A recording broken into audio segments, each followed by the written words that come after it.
আপনারাই বলুন তো এটি কি? হ্যাঁ, একদমই ঠিক ভেবেছেন। এটি হচ্ছে ঝিঙ্গা বা চিচিঙ্গা। এর ভাজি কিন্তু অনেক মজার হয়।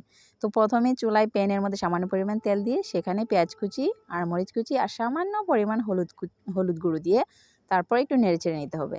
এই তো নেড়েচেড়ে তারপর সেই চিচিঙ্গাগুলো কুচি, কুচি করে আমি কেটে নিয়েছি।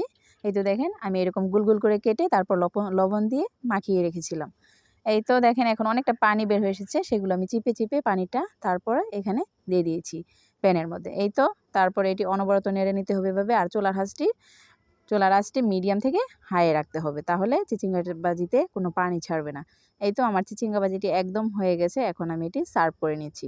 আর দেখেন আমার চিচিঙ্গা ভাজিটি কতটা সবুজ রয়েছে। এর মূল কারণ হলো ছোট একটি টিপস আমি আপনাদেরকে বলছি।